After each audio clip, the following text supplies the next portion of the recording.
Reports are swirling online that Robert Downey Jr. will be reprising his role of Tony Stark in the upcoming Black Widow movie. And the reports seem to be true, but it's also not what you think. It's like the news, but for nerds.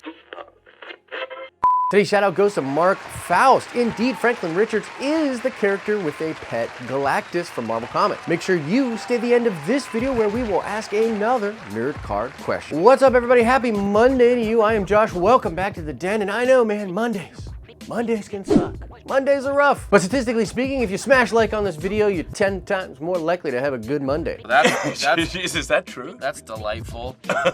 What is that actually happened? Hit the like button. Okay, so let's get into this now. It is somehow now news that Robert Downey Jr. is going to be in the Black Widow movie. And when I first heard these reports and people were bringing this to my attention, I was like, dang, that's kind of crazy. I don't know how I feel about that. And the way this was being reported on and talked about out there with fans was kind of not at all reflecting what the actual story was saying. A lot of people were like, whoa, is Robert Downey Jr. actually going to record some new scenes for the Black Widow movie? That's pretty crazy. And when you look to find out where all these reports are coming from, it is from a Deadline article that is actually talking about the Saturn Awards, and the single line, which is literally in parentheses during one paragraph within this whole article, just says that Robert Downey Jr. will be reprising his role as Tony Stark in the upcoming Black Widow movie. And that's literally it.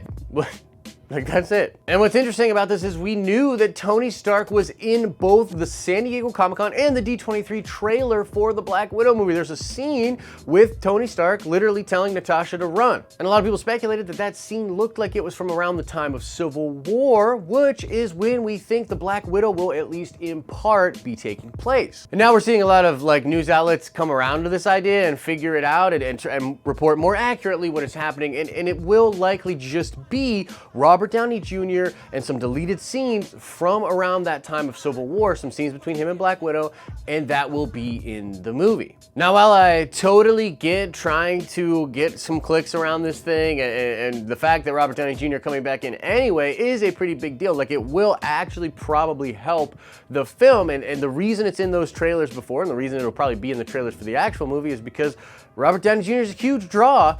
I still think it's important to sort of dissect things and separate them into little piles, just being more truthful with people. Like, guys, it's very unlikely we will get new scenes of Robert Downey Jr. for the Black Widow movie, because they'd have to like bill him at his ridiculous cost. He would likely not really want to come back, at least not this soon. It's just logistically not making a lot of sense if you really think about it. So don't get your hopes up for that. It's probably not going to happen. And I'm also just gonna be totally real here for a second. I don't want Tony Stark to come back. Like, I don't want him to be doing new scenes in these movies. I know there's some rumors right now that he might come back as an AI to do the Ironheart movie. Like, I don't really want that, to be honest with you. Like, I want these films, these new films, to sort of be able to stand on their own two legs and establish new characters that we can fall in love with and follow that thread. I do think that the Avengers and Tony Stark and the fingerprints of those things will always touch the MCU. Like, it's hugely impactful, it'll matter,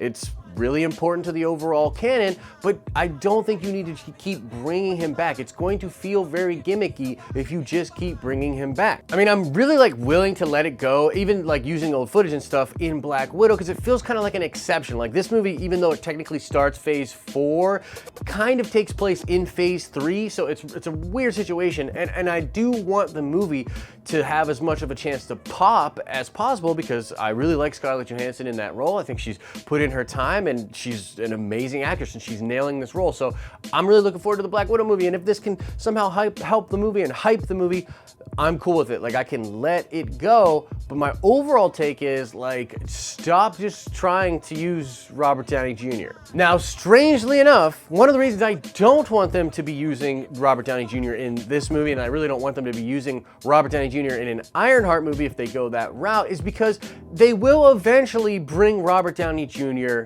back.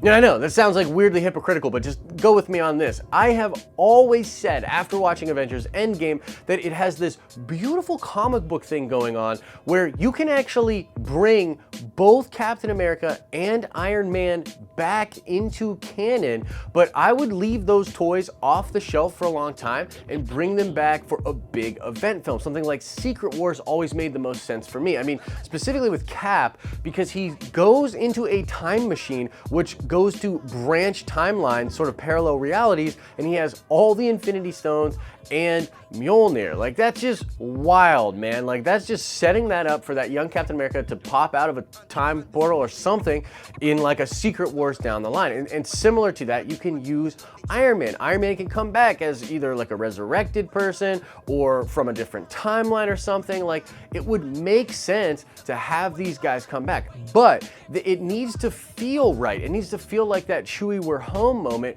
with Han Solo in The Force Awakens. Like, they need to leave for enough time that when they come back, it's like shocking and also just feels nostalgic, right? Now, if they start doing it too much, I fear that it'll feel too gimmicky. And if you keep bringing him back, it's gonna prevent the inevitable time when they do come back in a big event like Secret Wars, where there's all these crazy things happening. It would prevent that from having the oomph that it deserves. Now, having said that, again, like, Robert Downey Jr. is a team player, so if he can sort of lend his legacy and his likeness to try to help some of these new comic book stories, like with Ironheart, for instance, I know he would probably be down for that. And similarly, he probably really wants to help ScarJo and the Black Widow movie be as good and as big as possible. And I totally get that. But we need to think here about the integrity of the stakes that were set up in Endgame. The reason that's such a good ending is because it's an actual ending. Like, they are gone. And I think you can bring them back down the line after enough time has passed. It'll feel crazy. And if it's just for one moment to defeat a singular threat that's so big in scale that it just makes sense that we bring in all the troops